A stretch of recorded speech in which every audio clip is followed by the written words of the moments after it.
తండ్రి. ఆమేన్. ప్రియమైన వారలారా, మనం చదివినటువంటి లూకాసు వార్త మొదటి అధ్యాయంలో 19వ వచనంలో మనం చూసే మొదటి భాగం ఏంటంటే, దూత నేను దేవుని సముఖమునందు నిలుచు గబ్రియేలును. గబ్రియేలు దూత ఈ జకర్యాతో తనను తాను పరిచయం చేసుకుంటూ ఉన్నాడు. తను ఎవరో గబ్రియేలు దూత పరిచయం చేసుకొనుచు జకర్యాతో చెబుతున్నట్టుగా చూస్తాం. ఎక్కడి నుండి వచ్చాడు ఈ గబ్రియేలును దూత అంటే, దేవుని సముఖమందు నిలిచినటువంటి గబ్రియేలును నేను. దేవుని సన్నిధిలో దూతలు ఉంటారు. మనము కొన్ని అధ్యాయాలకు తిరిగి చూస్తే సెరాపులు, కెరాబులు అని అంటారు. వీరందరూ దేవుని సన్నిధిలో నిలిచేవారు. ఈ దేవుని సన్నిధిలో నిలిచేటువంటి సెరాపులు, కెరాబులలో ఉన్నటువంటి ప్రధానులను ఏమంటారంటే ప్రధాన దూతలు అంటారు. వారిలో సృష్టిని దేవుడు చేయకముందు దేవుని సన్నిధిలో ఉన్న దూతలలో ప్రధాన దూత లూసిఫర్, ఆ తర్వాత మిఖాయేలు, ఆ తర్వాత గబ్రియేలు. వీళ్ళ గురించి మాత్రమే మనం బైబిల్లో చూస్తాం. ఇంకా ఉన్నారు వాళ్ళు, రఫాయేలు అని, తర్వాత ఉరియేలు అని, జెరియేలు అని కొంత దూతలు కూడా ఉన్నారు. వీరి గురించి మన బైబిల్ గ్రంథంలో ఉన్నటువంటి 66 పుస్తకాల్లో రాయబడలేదు. కానీ ది బుక్ ఆఫ్ ఈనాక్, హానోకు పుస్తకంలో ఉరియేలు గురించి, జెర్మియేలు గురించి రాయబడింది. తర్వాత ఈ క్యాథలిక్ సమాజం వారు కలిగిన బైబిల్లో ఓ పుస్తకం ఉంటుంది. వాళ్ళ 66 పుస్తకంతో పాటు తోబీత్ అనే ఒక పుస్తకం ఉంటుంది. ఆ పుస్తకంలో రఫాయేలు గురించి రాస్తారు. రఫాయేలు అనేటువంటి దూత మానవుడు అస్వస్థతలో ఉన్నప్పుడు, అనారోగ్య పరిస్థితిలో ఉన్నప్పుడు ముట్టి స్వస్థపరచడానికి పంపబడేవాడు. సరే, మొట్టమొదటి ప్రధాన దూత గురించి మనం చూసాం. ఆయన పేరు ఏం పేరు అనుకున్నామండి? లూసిఫర్ అనుకున్నాం. లూసిఫరు అనేటువంటి ప్రధాన దూత ఈజ్ వెరీ ఇంటలెక్చువల్ ఏంజల్, చాలా జ్ఞానం కలిగినటువంటి దూత. అందుకని మనం చూస్తే యెషయా గ్రంథం 14వ అధ్యాయంలో క్లుప్తంగా మాత్రం చెప్తానండి అతని గురించి. యెషయా గ్రంథం 14వ అధ్యాయంలో కొన్ని వచనాల్లో ఈ యెషయా ప్రవక్త ప్రవచిస్తూ 12వ వచనంలో, తేజో నక్షత్రమా, వేకువ చుక్క, నువ్వెట్లు ఆకాశం నుండి పడితివి అని అడుగుతా ఉన్నాడు ఈ ప్రవక్త. ఆయనకు పెట్టిన పేరేంటంటే తేజో నక్షత్రమా, ఇంకోటంటే వేకువ చుక్క. ఇంకా ఈయన లక్షణాలు, ఈయన ఎక్కడ ఉన్నాడు, ఏం చేస్తున్నాడు అంటే రండి యెహెజ్కేలు గ్రంథం 28వ అధ్యాయంలో, యెహెజ్కేలు గ్రంథం 28వ అధ్యాయంలో నేను కొన్ని వచ్చి అక్కడక్కడ చూపించుకుంటూ వెళ్తాను, చదవడానికి టైం లేదు. 28వ అధ్యాయం 12వ వచనం చివరి భాగంలో ఎక్కడ ఉన్నాడంటే, దేవుని తోటయగు ఏదోనులో ఉంటివి. ఈ ప్రధాన దూత అయినటువంటి లూసిఫరు పూర్ణ జ్ఞానం గలవాడు, సంపూర్ణ సౌందర్యం గలవాడు అయినటువంటి ఈ లూసిఫరు దేవుని తోట అయిన ఏదోనులో ఉన్నాడు. 13వ వచనం చివరి భాగంలో చూస్తే పద్మరాగము, మాణిక్యము అను అమూల్య రత్నములతోనూ బంగారంతోనూ అలంకరింపబడిన వాడు.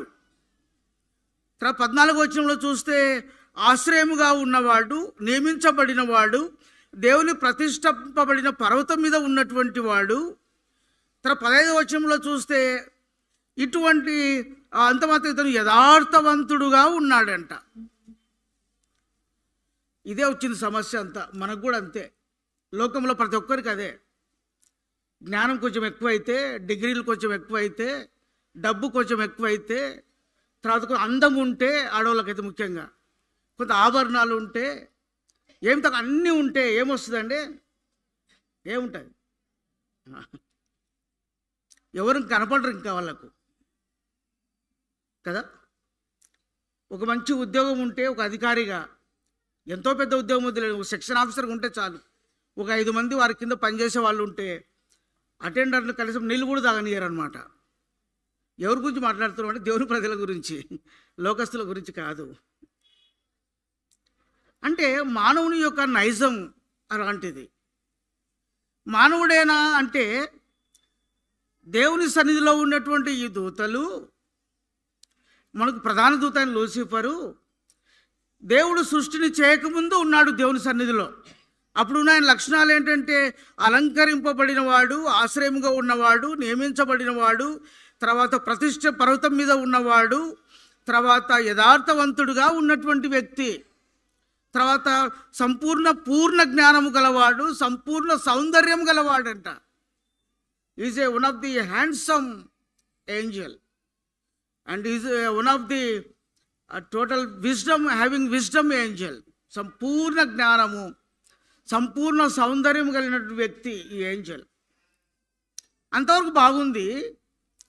దేవుడు సృష్టిని 6 దినములలో చేయుచూ ఉండగా దానికి సాక్షులు ఎవరంటే ఈ దూతలే, అంటే శరాబులు కెరాబులే సాక్ష్యం. వీరందరూ దేవుని సన్నిధిలో ఉంటారు కాబట్టి దేవుని సన్నిధిలో ఉన్నటువంటి శరాబులు కెరాబులు, వీరిలో ప్రధానులైన వారు లూసిఫరు, మిఖాయేలు, గాబ్రియేలు. వాళ్ళ ముగ్గురు మాత్రం చెప్పుకో, మిగతా వాళ్ళ గురించి వద్దులేండి. వీరు ముగ్గురు కూడా ఆ శరాబులు కెరాబుల పైన ప్రధాన దూతలుగా, నాయకులుగా ఉన్నారు. దేవుని యొక్క కుడి ఎడమ భుజాలలో కూర్చున్నటువంటి వారు వీళ్ళు, దేవుని చెప్పిన పని చేసేటువంటి వారు. దేవుడు ఈ సృష్టిని చేస్తూ ఉంటే ఒక్కొక్క రోజు దేవుడు చేస్తున్న సృష్టి ఎంతో సౌందర్యంగా కనబడుతూ ఉంది. అబ్బా, ఎంత చక్కగా ఉంది, చాలా చక్కగా ఉంది దేవుని యొక్క సృష్టి. ఆకాశం చేశాడు, జలములను వేరు చేశాడు, చీకటి వెలుగులను చేశాడు, ఆ జలముల మధ్య ఒక మట్టపు గుండును వేసి దాని భూమి అని భూమిని చేశాడు, దానిపైన వృక్షములు, చెట్లు, మొక్కలు వేశాడు. తర్వాత సముద్రములు చేశాడు, నదులు చేశాడు, సముద్రంలో నదుల్లో ఉండేటువంటి చేపలు, మకరములను చేశాడు. తర్వాత ఈ చెట్ల మీద విహరించడానికి కొరకే పక్షులను చేశాడు, గద్దలను చేశాడు. తర్వాత ఏదోను వనం చేశాడు దీంతో పాటే. అప్పుడు ఎట్లా ఉందంటే ఈ సృష్టి బహురమ్యముగా ఉంది, బహు సౌందర్యముగా ఉంది. అప్పుడు అనుకున్నాడు ఎవరు? లూసిఫర్, అయ్యో ఏదోను వనం, ఈ సృష్టి, దీని మీద నేనే అధిపతిగా ఉంటే ఎట్లా ఉంటుంది? దేవుడు చెప్తే చేయాలి, ఇప్పుడు దేవుడు చెప్తే పోవాలి, ఏమైనా చూడాలంటే కూడా నేనే అధిపతిగా ఉంటే, నేనే నాయకునిగా ఉంటే. ఈ మందిరం బాగా కట్టబడింది, ఈ మందిరం మంచి ఆఫరింగ్ బాక్స్ ఫుల్గా డబ్బులు వస్తున్నాయి, అది నేనే నాయకుని ఉండి నేనే వాడుకుంటే, ఈ మందిరం నేనే ఉండి నేనే అధిపతిగా ఉంటే, అబ్బా నా అంతటి వాడు ఉండడు కదా. కదా లూసిఫరులో ఒక కోరిక, ఆశ కలిగినట్టుగా చూస్తాం. ఆయన అంటాడు 15వ వచనంలో, 28:15 అంటాడు. చూడండి, కలిసి చదువుదామా? 28:15 కలిసి చదువుదామండి. నీవు నియమింపబడిన దినము మొదలుకొని పాపము నీ యందు కనబడు వరకు ప్రవర్తన విషయంలో నువ్వు యథార్థవంతుడవుగా ఉంటివి. ఎప్పటి వరకు అంట? పాపము కనబడేంత వరకు యథార్థవంతుడు. మనం కూడా అంతే. మనలో పాపం కనబడేంత, ఒకవేళ రహస్యంగా ఉంటే అది వేరే, ఎవరు చూడరు కాబట్టి కనపడదు. మనము చేసే పాపము ఇతరులు ఎవరైనా చూసి బయటపడితే అప్పుడు తెలుస్తుంది మన కథ. మనం ఎంత పరిశుద్ధులమో, మనం ఎంత విశ్వాసులమో, మనం ఎంతగా దేవుని బిడ్డలమో కదండి. యెహెజ్కేలు ఈ లూసిఫర్ గురించి చెప్తా ఉన్న మాట ఏంటంటే, నీలో పాపము కనబడనంత వరకు నీవెట్లా ఉన్నావంట? యథార్థవంతుడుగా ఉన్నావు. ఇక్కడ కూర్చొని మనందరి పరిస్థితి అంతే. మనలో అయిష్టమైన కార్యము, మనలో ఇష్టం లేని కార్యము, మనలో పాప కార్యములు ఎప్పుడైతే విశ్వాసులకు, సంఘమునకు, సేవకులకు, పరిచారకులు కనబడతాయో అప్పుడు అంటారు, అందరు ఏమంటారండి? అబ్బా, అన్న ఎంత బాగుండే, ఆ అక్క ఎంత బాగుండే, అదొక్కటి చేశా కదండి, ఆ ఒక్కటి ఎంటర్ అయింది కదా, అయిపోయా, ఆయన విశ్వాసమే ఖరాబ్ అయిపోయింది, ఆయన ఆత్మీయ జీవితమే నాశనం అయింది అని అంటాం. ఇక్కడ లూసిఫర్ గురించి యెహెజ్కేలు అదే బాధపడతా ఉన్నాడు. యెషయా కొంచెం ముందుకెళ్ళి ఆయన ఏమంటాడంటే, ఓ తేజో నక్షత్రమా, వేకోచుక్క, నువ్వు ఆకాశమునకు ఎక్కిపోయేదని అనుకుంటివే, దేవుడు నక్షత్రం పైగా సింహాసనం హెచ్చిస్తాననుకుంటివే, మరి పర్వతము సభాపతి కూర్చుంటాననుకుంటివే, మేఘము మండలం మీదకు ఎక్కుదును అనుకుంటివే, మహోన్నతునితో సమానంగా చేసుకుంది అనుకుంటివే, ఇప్పుడు ఏమైపోయిందండి? పడిపోతా వచ్చిన నీవెట్లు ఆకాశం నుండి పడితివి. అహంకారం, గర్వం, ఆశ, అత్యాశ అని వచ్చాం ఇంకోటి కూడా కదా. మానవునికి ఆశ ఉండాలా? మానవుడు ఆశ లేకపోతే జీవించలేడు. కాబట్టి మానవునికి ఆశ అవసరమే. అది ఎంతవరకు ఉండాలో అంతవరకే ఉండాలి. అత్యాశ ఉంటే కదండి అంతే. మా డిపార్ట్మెంట్లో ఒక వ్యక్తి ఉండేవాడు.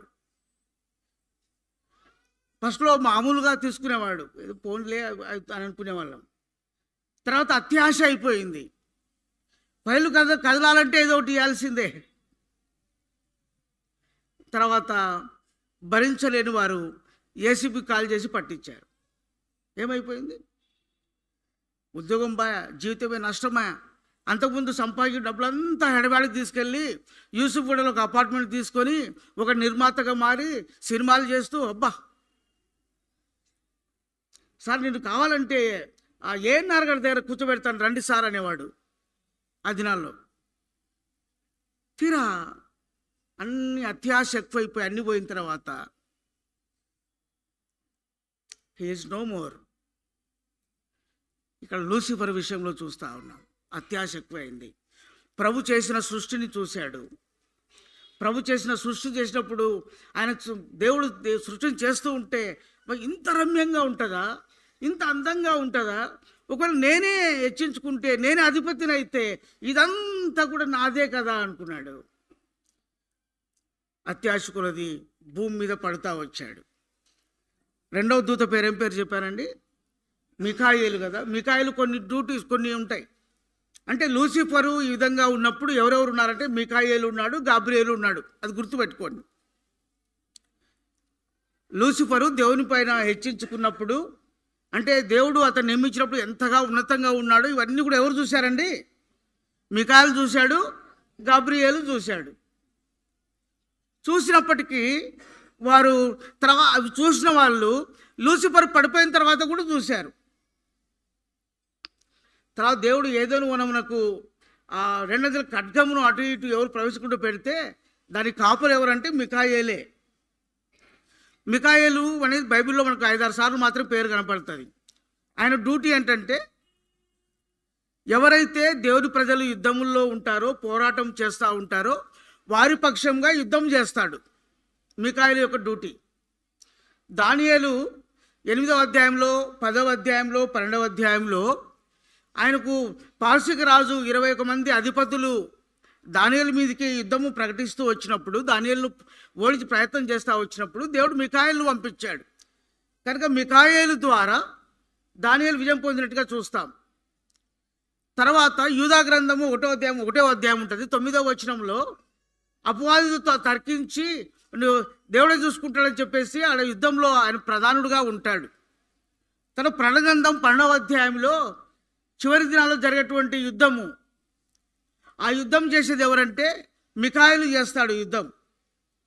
తర్వాత ఆయన డ్యూటీ ఏంటంటే ఇశ్రాయేలు ప్రజలు వారు ఏదైనా యుద్ధం జరుగుతూ ఉన్నప్పుడు వారి చుట్టూ ఉండి వారి పక్షంగా యుద్ధం చేసేవాడు మిఖాయేలు.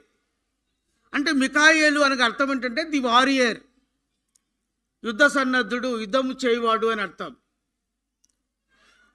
ప్రేమ గమనించండి, లూసిఫర్కి ఆశ పుట్టింది కానీ అయితే మిఖాయేలుకి ఆశ పుట్టలే. ఏమైతే దేవుడు తనకు పరిచయం అప్పగించాడో, ఏదైతే పరలోకంలో దేవుని సన్నిధిలో ఉన్నటువంటి మిఖాయేలు ఆ యుద్ధములు చేయుటకు ఏర్పరచబడిన వాడిగా, నేర్పరిగా, అతను సామర్థ్యం కలిగిన వాడిగా ఉండగా దేవుడు నియమించిన పని కొరకై మిఖాయేలు తన పని తను చేసుకుంటూ వెళ్తున్నాడు. లూసిఫర్ హెచ్చించబడినా, లూసిఫర్ ఆకులు పడిపోయినా మిఖాయేలు పట్టించుకోలే.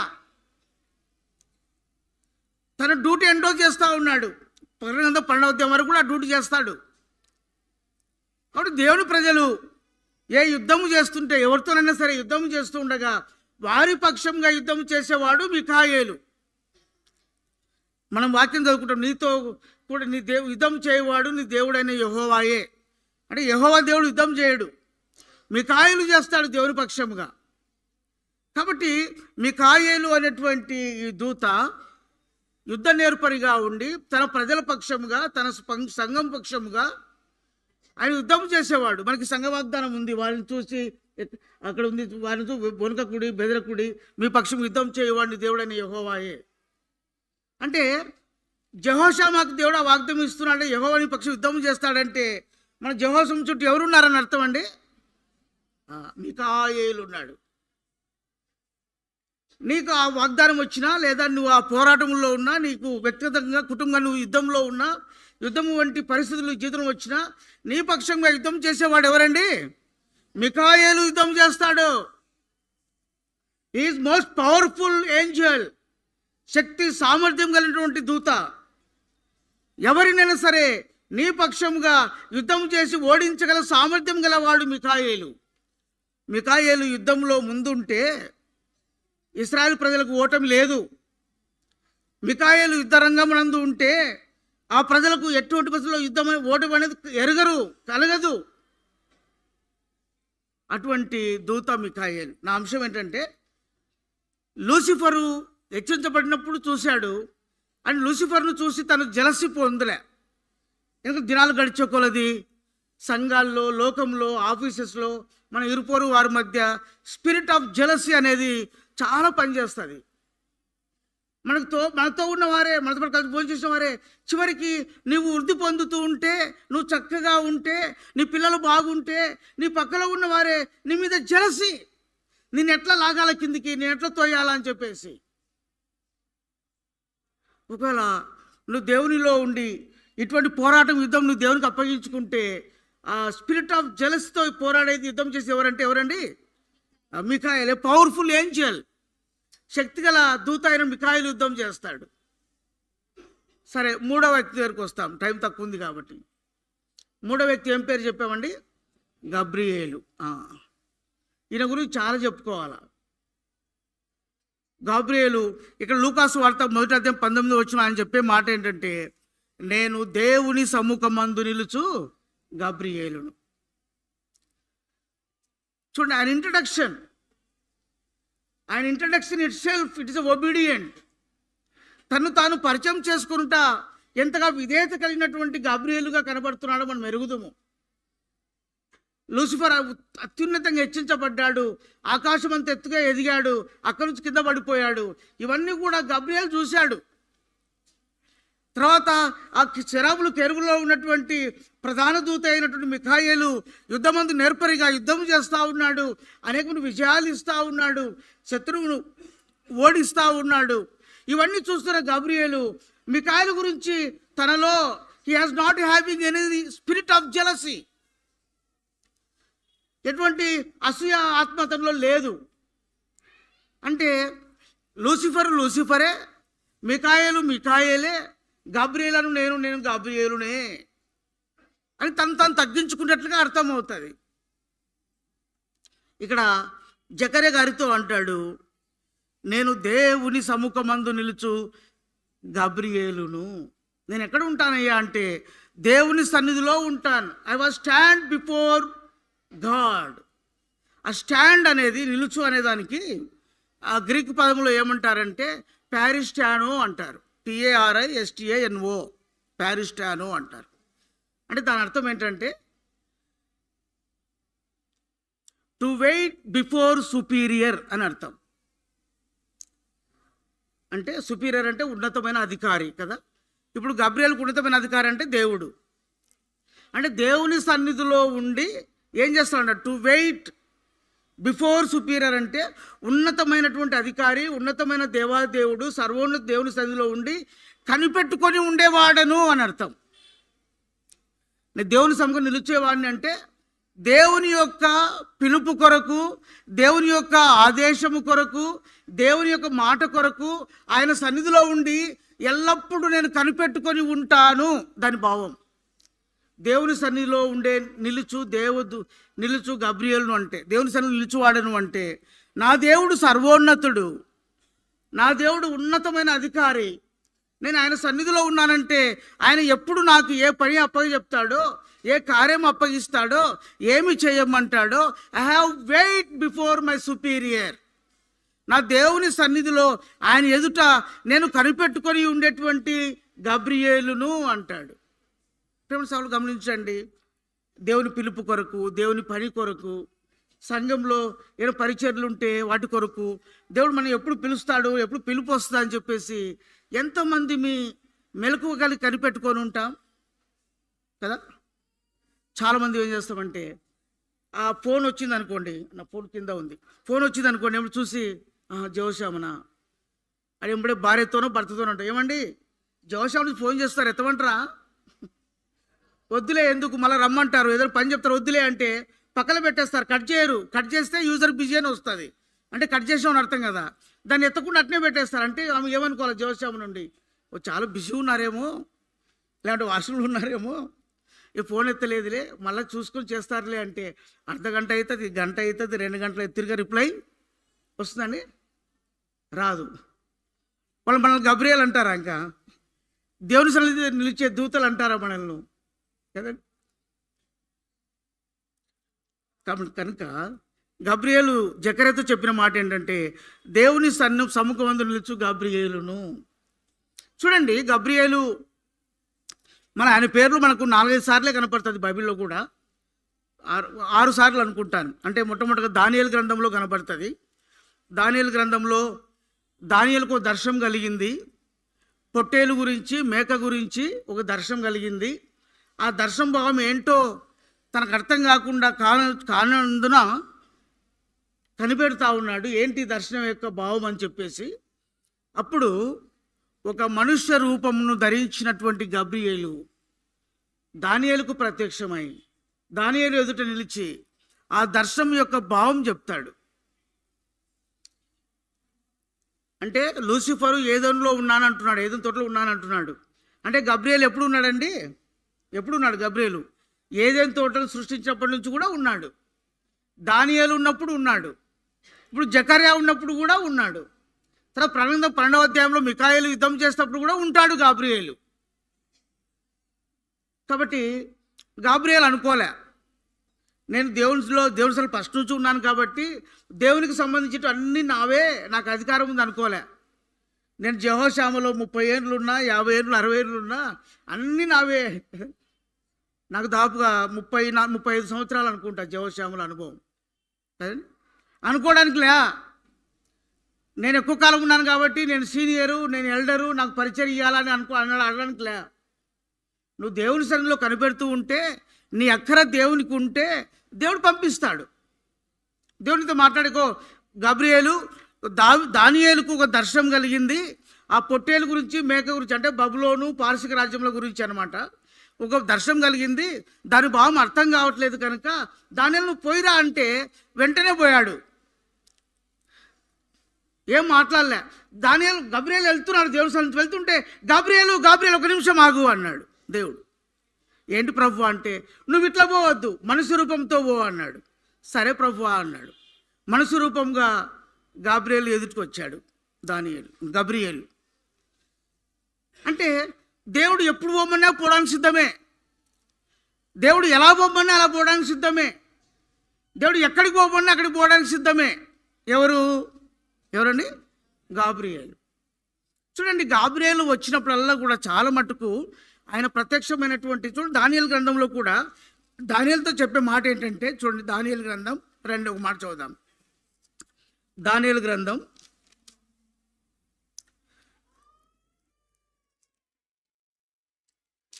10వ అధ్యాయం,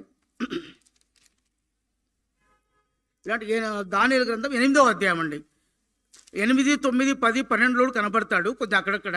8వ అధ్యాయంలో 17వ వచనం, 8వ అధ్యాయం 17వ వచనంలో ఆయన ఏమంటాడు చూడండి. దానియేలు గురించి రాయబడింది, కలిసి చదువుదామా.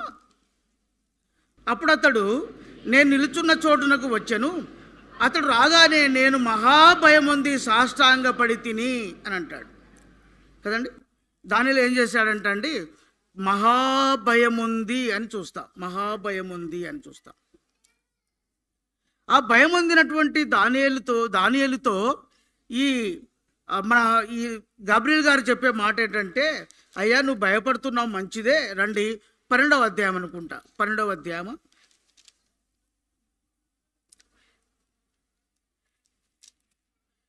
భయపడకుము అని ఉంటుందండి. మహాభయం పొందినటువంటి దానియేలును ఇతను భయపడకుమని చెప్పి లేపినట్టుగా చూస్తాం.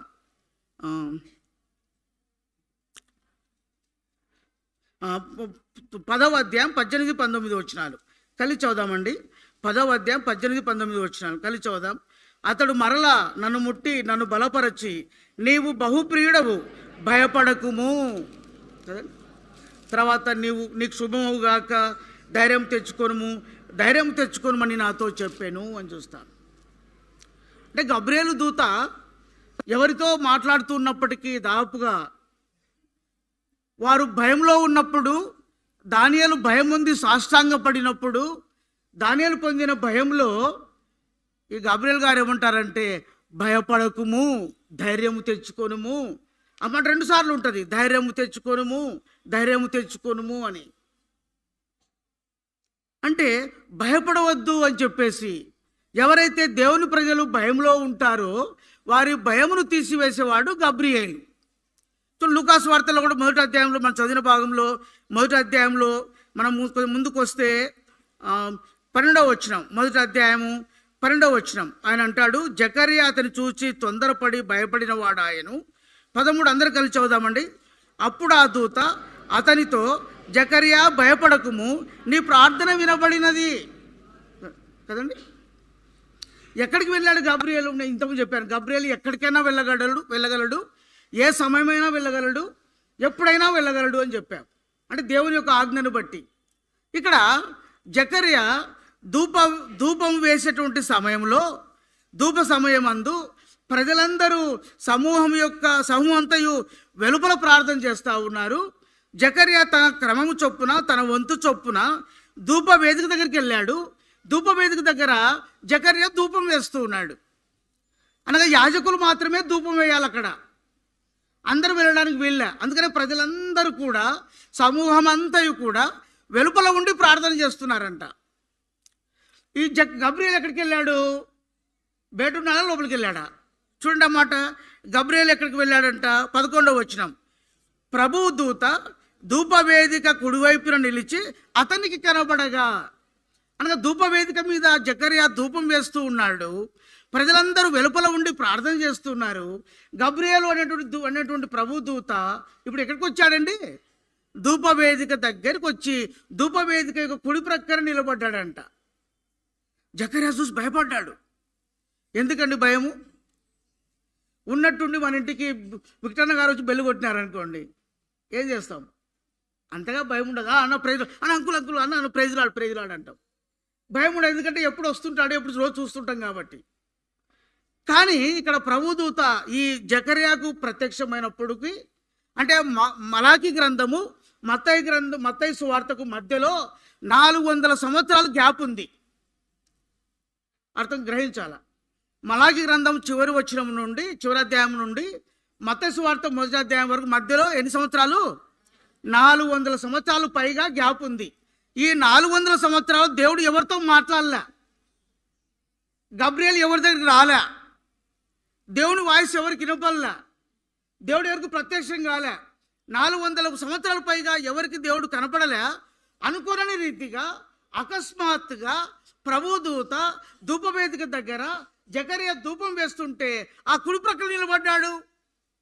భయపడమండి ఎవరమైనా? 400 సంవత్సరాలంట. నిజమత గారు చనిపోయారు, ప్రభు దగ్గరికి వెళ్ళారు. ఉన్నట్టుండి మీతో నువ్వు వంట చేస్తుంటే పక్కన చక్క నిలబడినారు అనుకోండి, ఏం చేస్తారు? ఏమండి, ధైర్యంగా ఉంటారా? అక్క ప్రైజులాడక్క అంటారండి, అనం కదా, భయపడతా. ఇక్కడ 400 సంవత్సరాలు అయింది. జకర్యా యాజకుడుగా ఉన్నాడు, తెలుసు దేవుని ప్రత్యక్షత లేదు, దేవుడు ఎవరితో మాట్లాడట్లా. ఉన్నట్టు ఉండి అకస్మాత్తుగా జకర్యా దాపు వృద్ధుడైనాడు.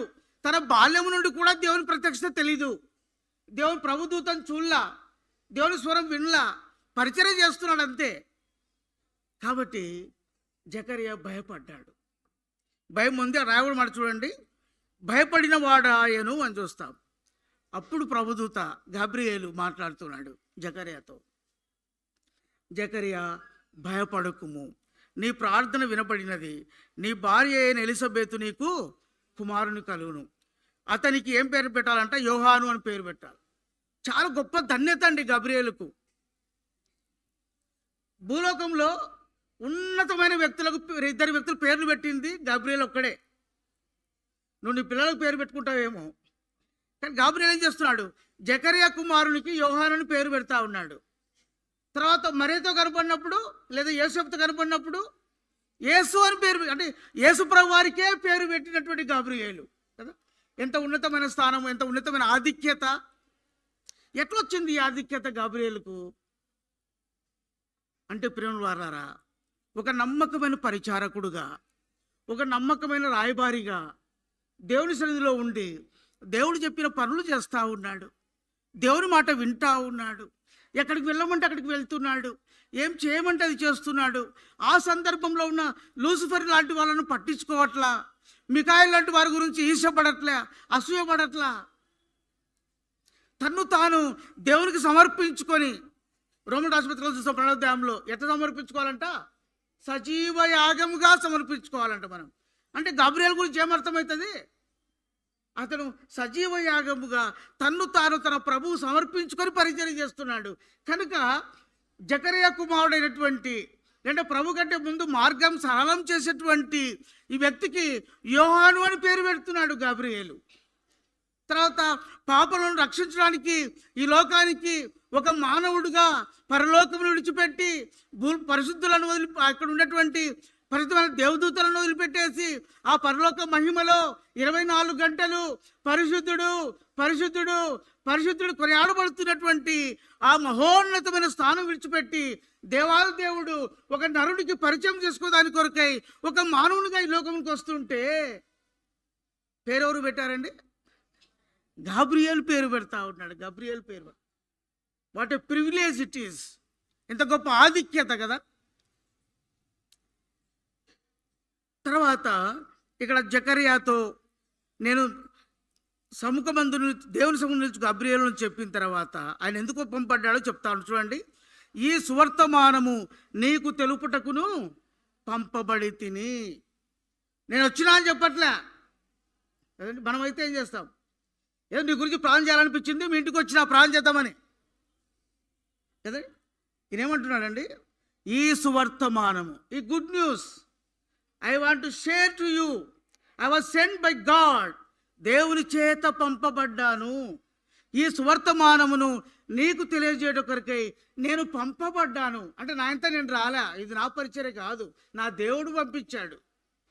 అంటే ఇది ఏమర్థమవుతుందంటే, నేను అనేది ఆయనలో ఎప్పుడో క్రాస్ అయింది, సిలువ వేయబడింది. నేను అనేది లేదు గబ్రియేల్లో. చాలామంది ప్రియమైన సహోదర సహోదరి, అక్కగారు కానీ అన్నగారు కానీ, మనం చేసే పరిచర్యలో నేను అనేది కనపడకూడదు.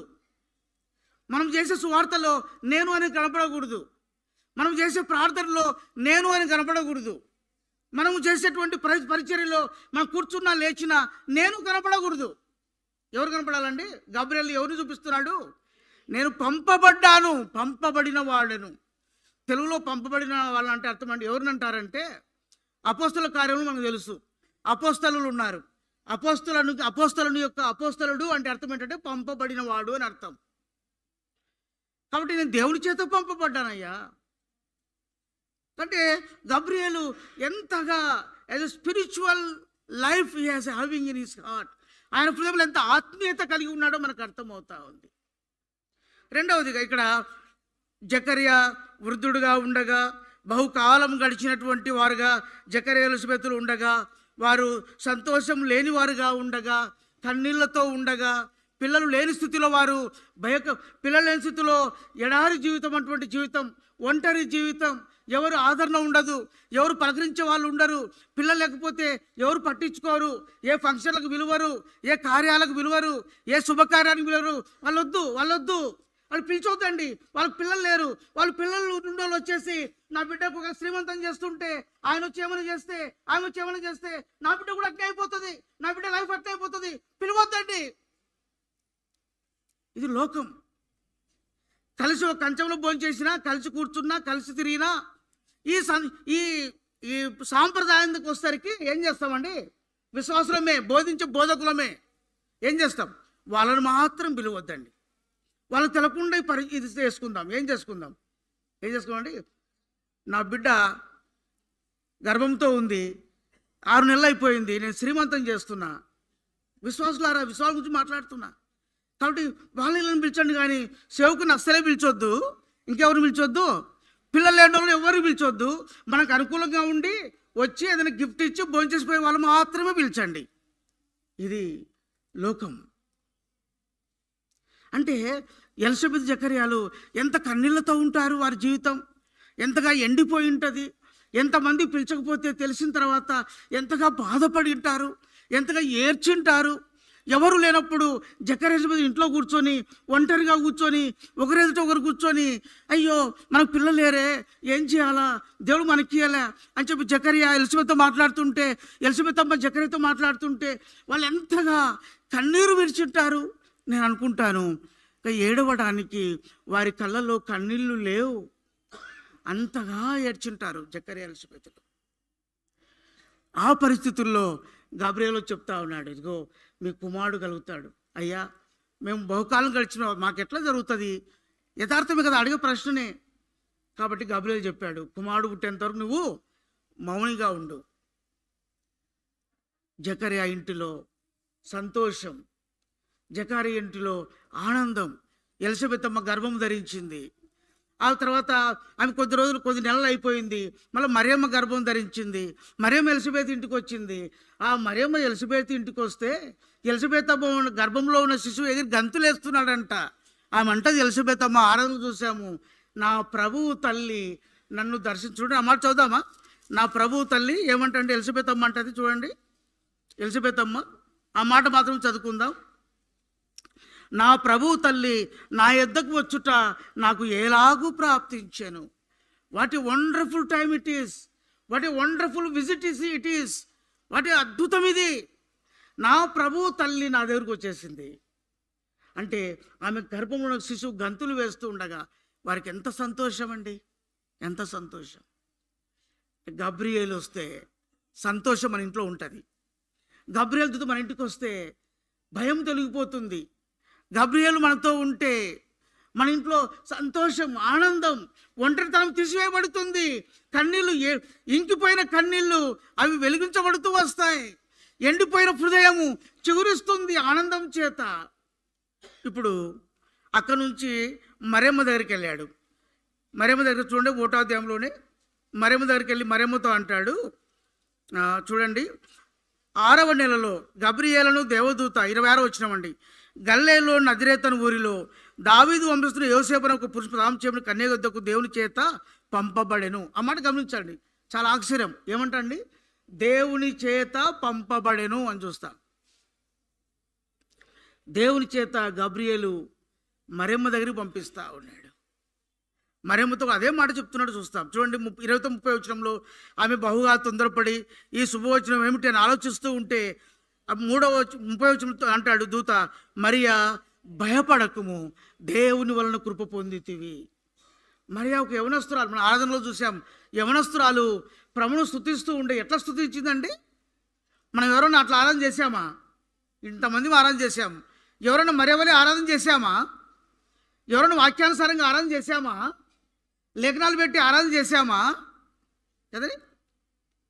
మరియా ఎప్పుడో ధర్మశాస్త్రంలో ఉన్నటువంటి వచనాలను ఎత్తి పట్టుకుంటూ ఆమె ఎంత వాక్యానుసారం చదవండి. మీరు ఇంటికి వెళ్ళిన తర్వాత 46వ వచనం నుండి చదవండి. ఆమె ఎంత చక్కటి ఆరాధన మరియమ్మ చేస్తూ ఉన్నారు. అంటే దాని అర్థం ఏం చూపిస్తుందంటే, Mariamma is one of the spiritual girl. ఆత్మీయమైనటువంటి అమ్మాయి, వాక్యము నేర్చుకున్న అమ్మాయి, ధర్మశాస్త్రం పఠించిన అమ్మాయి, దేవుని ఎందు భయభక్తులు కలిగిన అమ్మాయి. ఆ ఊరిలో, ఆ గ్రామంలో, ఆ ఇంటిలో మరియవలే దేవుని వాక్యం నెరిగినటువంటి వారు, ధర్మశాస్త్రం ఎరిగిన వారు, దేవుని వెంబడించేవారు ఎవరు లేరు. ఆ ఇంట్లో, ఆ గ్రామంలోనే కాదు, ఆ ప్రపంచంలోనే ఆ దినాల్లో లేరు. కనుక దేవుడు మరియమ్మను ఎన్నుకుంటా వచ్చాడు. ప్రియమైన సహోదరి, మరియమ్మ అది ఎంతగా ధర్మశాస్త్రాన్ని ధ్యానిస్తూ ఉంది, ఎంతగా ధర్మశాస్త్రం చదువుతూ ఉంది. ఏదో ఉదయకాలం లేచిన తర్వాత ఏదో చదవాలని కాదు, ధర్మశాస్త్రాన్ని చదివి ఖాళీగా ఉన్నప్పుడు నెమరు వేసుకుంటుంది. పశువులు ఏం చేస్తాయి తెలుసా?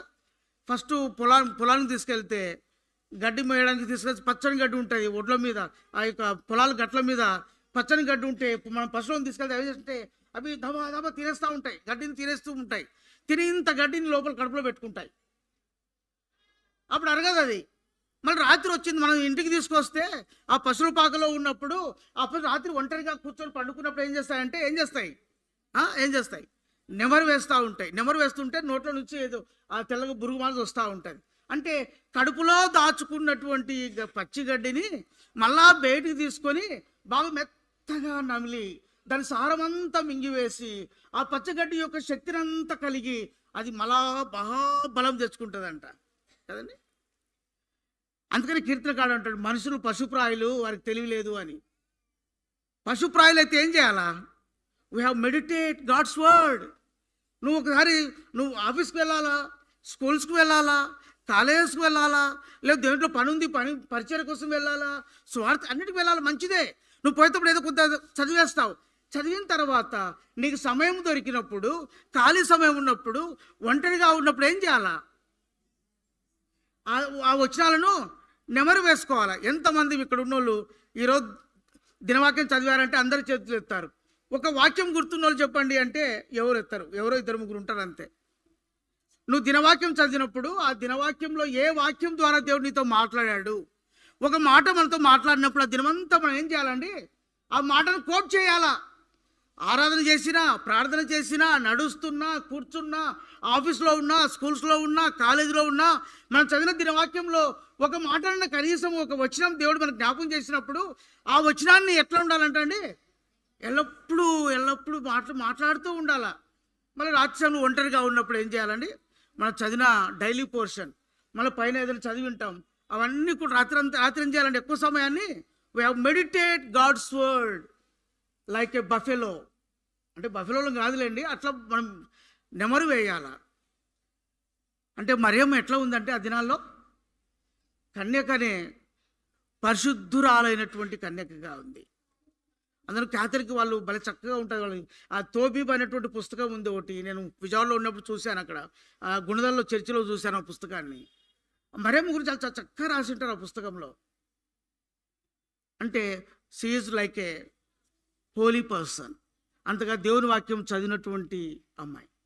ఇక్కడ రాయబడిన నా మాట ఏంటంటే, ఆమె ఎంబడే తొందరపడుతుంది, నాకు ఎలాగూ సాధ్యం ఇది, ఈ శుభవచనం ఏమిటి అన్నప్పుడు దూత అంటే గబ్రియల్ అంటాడు, ఏమన్నాడు? మరియా భయపడకుము చెప్ప. గాబ్రియల్ వచ్చినప్పుడల్లా భయపడకుమే. మత్తయి సువార్తలో యోసేపు గారి దగ్గరికి వెళ్ళాడు, అక్కడ భయపడొద్దు అన్నాడు. లూకా 2వ అధ్యాయంలో మనం బలవర్తనం చూసాం, గొర్రెల కాపుల దగ్గరికి వెళ్ళాడు, అక్కడ భయపడొద్దు అంటాడు. భయంతో ఉన్న లోకంలో భయం చేత కృంగిపోయిన విశ్వాసులను, భయం చేత అలసిపోయినటువంటి పరిశుద్ధులను, భయం చేత కృషించిపోయిన పరిశుద్ధులను, భయం చేత అలసిపోయి నిరీక్షణ లేక, ఆధారం లేక, కన్నీళ్లతో దుఃఖములతో ఉన్నటువంటి పరిశుద్ధులను గాబ్రియల్ ఏం చేస్తాడండి? భయపడకుము అని ధైర్యం చెప్పేవాడు గాబ్రియల్. కానీ గాబ్రియల్ యొక్క పరిచర్య ఇతరులను ఆదరించటం, ఇతరులను ధైర్యపరచటం, భయపడొద్దు అని చెప్పేసి దేవుని చేత పంపబడి, దేవుడు ఎవరి దగ్గరికి వెళ్ళమంటే అక్కడికి వెళ్ళి ఆ వర్తమానం చెప్పి వాళ్ళను ధైర్యం చేసేవాడు. ఇక్కడేం రాయబడలే, దేవుడు నాకు చెప్పాడు మరియమ్మ నీకు భయపడొద్దు అని చెప్పమన్నాడు, చెప్పలే. దేవుని చేత పంపబడ్డాను, అయితే ఈ శుభవచనం ఏమిటో చెప్పి నువ్వు ఆలోచిస్తున్నావు, నువ్వు భయపడొద్దు, డోంట్ ఫియర్. ప్రియమైన సోదర సహోదరి, క్రిస్మస్ యొక్క సందేశం భయపడకుము. మనము భయం లేని వారంగా జీవించాలని ఈ క్రిస్మస్ కొరకై దేవుడి లోకానికి వచ్చాడు. పాపం అనే భయం మనల్ని పట్టి ఉన్నప్పుడు, లూసిఫర్ అపవాది యొక్క బంధకములు మనం చేత బంధించబడి భయపడతా ఉన్నప్పుడు, ఈ నిరీక్షణ లేదు, బంధకములు తెంపబడవు, నా జీవితం యోగ్యమైనది కాదు, నేను ఎన్నిక లేని వాడిని అని చెప్పి అనుకున్నప్పుడు, ఇంతకుముందు ఒకసారి పాటలు చూస్తూ ఉన్నా. ఒక పాటలో ఉంది, ఎన్నిక లేని పాపిని 5 వచనాలు ఉన్నాయి. పాపుల్లో కూడా ఎన్నిక లేని వారు ఉంటారా అనుకున్నా నేను. పాపిని ఘోర పాపిని అనే పాటలో ఉంటుంది. ప్రతి చరణంలో కూడా ఎన్నిక లేని పాపాత్ములైన మనల్ని భయపడుకోమని చెప్పేసి ధైర్యపరచడానికి కొరకై దేవుడు గాబ్రియల్ను పంపించాడు. తన దేవాది దేవుడే తన దైవత్వం వదిలిపెట్టేసి పరలోకమును వదిలిపెట్టేసి భయములో, కృంగుదలలో, కన్నీళ్ళలో ఉన్న మానవునికి తను మానవునిగా పరిచయం చేసుకోదాని కొరకై మానవునిగా జన్మించాడు. That is the Christmas. ఆ క్రిస్మస్ యొక్క అనుభవం మనకుందా? భయంలో ఉంటే ఇంకా భయపడుతున్నావా? ఆ భయమును పోగొట్టేటువంటి నిజమైన క్రిస్మస్ ప్రభువారు మానవునిగా ఈ లోకానికి వచ్చాడు. నీ హృదయంలో జన్మించాడా? నీ హృదయంలోకి ప్రభువారు వచ్చారా? మనం అనుకుంటే పశువుల పాకలోకి వచ్చాడు, పశువుల తొట్లో పరున్నాడు. అయితే పశువుల పాక వంటి దుర్గంధంతో కూడి నీ హృదయంలోకి వచ్చాడా? పశువుల తొట్టు వంటి నీ హృదయంలో ప్రభు పరుండి ఉన్నాడా? అట్లా ఉంటే యు ఆర్ నాట్ ఫియర్, నువ్వు భయపడవు. ప్రియమైన సహోదర సహోదరి, అటు క్రిస్మస్ యొక్క సందేశం భయపడకుండా ప్రభు మనల్ని ఉంచినట్లుగా పరిశుద్ధ ఆత్మదేవుడు మనకు సహాయం చేయనుగా.